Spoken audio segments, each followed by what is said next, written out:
Okay, so I'm going to start here and introduce my audience. Over here we have Jessica, my best friend and roommate. Welcome back. And then we have my grandparents right here. Welcome aboard. Thank you guys for taking your time out of your day to listen to my presentation. I promise I won't take up too much of your time today, okay? Okay. All right, so before I dive into my subject matter today, I want to talk to you guys for a moment about the word power. Whenever we speak of the word power, there's a couple of different things that can come to your mind, right? We can think of financial power, financial freedom, financial security. We can also think of physical power, physical strength, physical ability, endurance. Another big term that goes along with power is going to be control, whether you have the power of self-control or controlling others, controlling environments around you.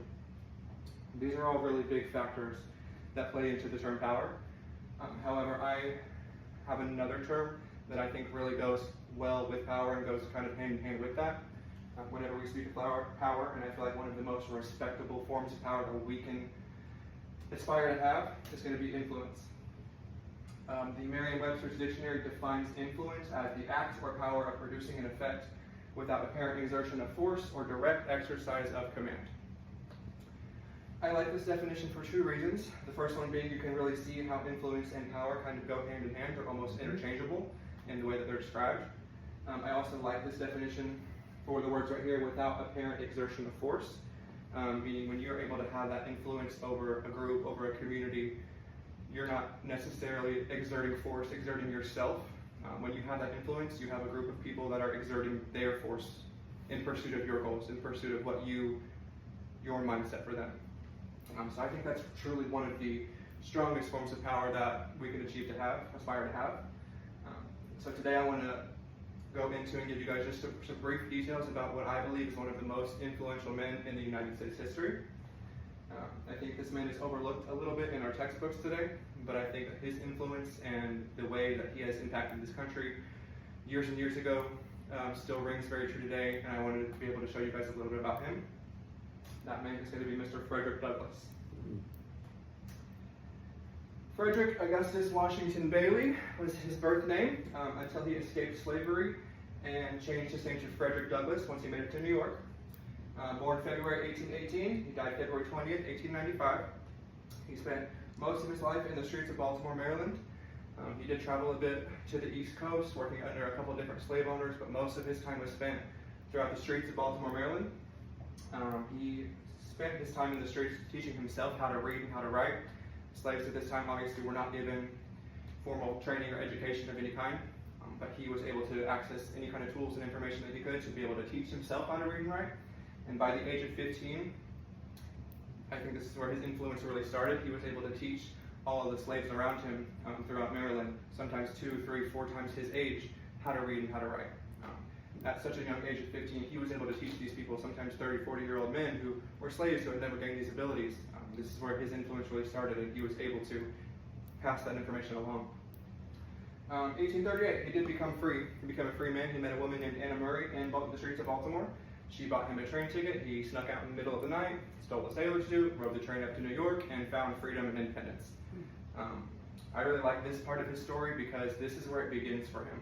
I'm sure a lot of slaves at this time, or at least some slaves, were able to escape slavery through tunnels like the Underground Railroad and different forms of transportation. And they went to the north to find freedom and to find independence, and they were able to start their lives and, enjoy their independence and work for land and have a family. But Frederick Douglass didn't give up. He didn't stop right here and say, okay, now I'm free. Now I can relax. Now I can focus on my life. Frederick Douglass, this was the beginning for him, and this is when his passion for justice and equality just intensified, and he spent the rest of his days after he escaped slavery in pursuit of those goals. He was a true activist. Right here I have a list of just a couple of his major accomplishments throughout his time after he escaped slavery. He was one of the first people to recruit black men to fight in the U.S. Army, 2 of them being his own sons. During this time, a lot of slaves in the South would escape to the North in hopes of joining the military in the fight for the Civil War for abolitionism. His first meeting with Abraham Lincoln was about this military. As you can imagine, these black men that were enlisting in the military were not treated with equal pay or very fair conditions as they were escaping slavery and coming to the military. So Frederick Douglass stormed into the White House and demanded a meeting with Abraham Lincoln, which he was granted immediately, and this struck a very long relationship between the two of them in both of their pursuit in abolitionism.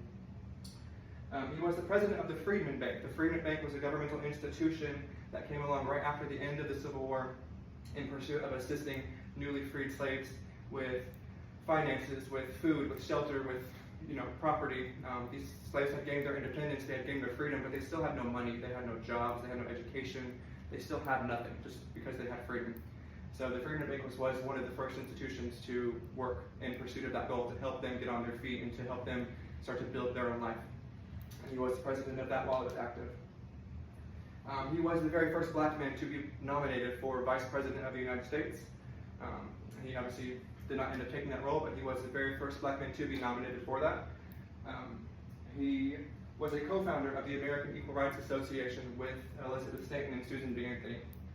Not only was he such a crusader for abolitionism and the civil rights movement and justice and equality for people and their freedom, he was a huge monumental piece of the women's rights movement as well.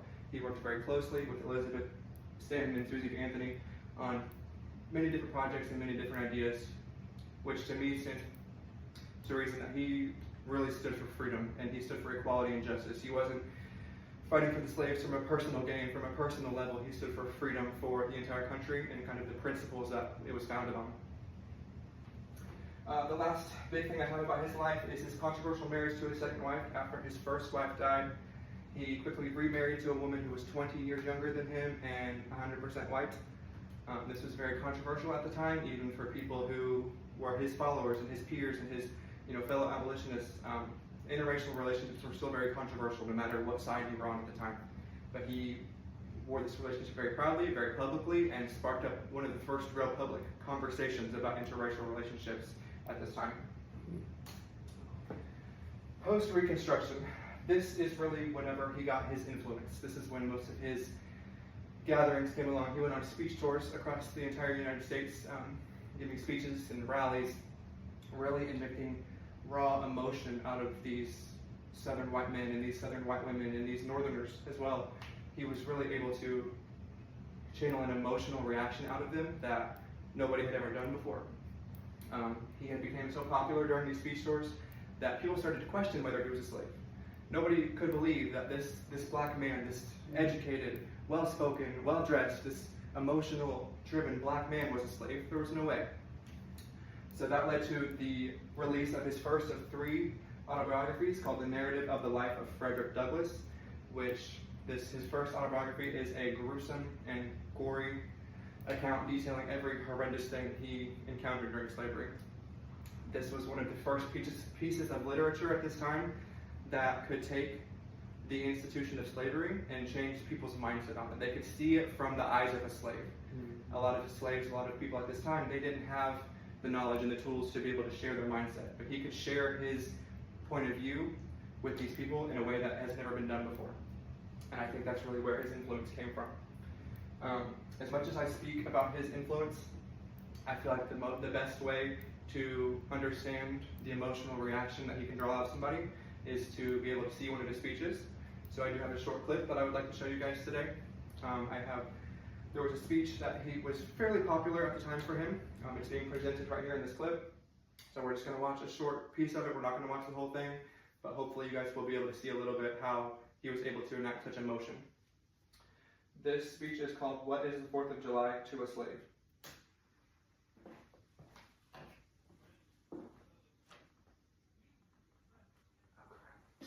Without a quailing sensation, has stronger nerves than I have.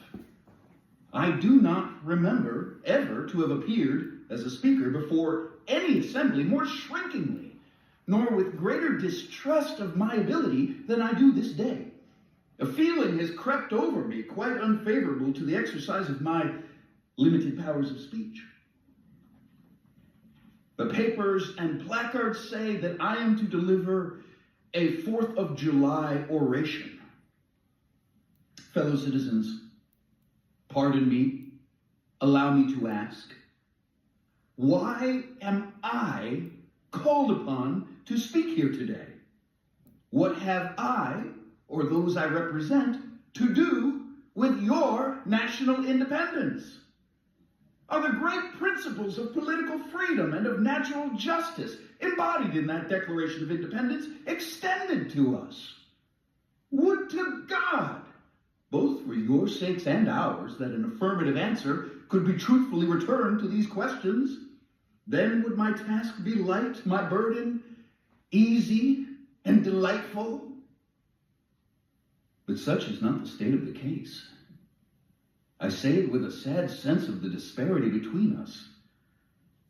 Your independence only reveals the immeasurable distance between us. The rich inheritance of justice, liberty, and prosperity bequeathed by your fathers is shared by you, not by me. The sunlight that brought light and healing to you has brought stripes and death to me. This 4th July is yours, not mine. To drag a man in fetters into the temple of liberty and call upon him to join you in joyous anthems or sacrilegious irony. Do you mean, citizens, to mock me, asking me to speak here today? Oh, had I the ability, I would pour out a fiery stream of biting ridicule, blasting reproach, withering sarcasm, and stern rebuke. For it is not light that is needed, but fire. It is not the gentle shower, but thunder. We need the storm, the whirlwind, and the earthquake. The conscience of the nation must be roused. The hypocrisy of the nation must be exposed, and its crimes against God and man denounced. What to the American slave is your 4th of July? The United States Department of the Interior refers to Frederick Douglass as the father of the civil rights movement. I hope that after you have seen this video, you can start to see why that is, and to see just the amount of influence that he has.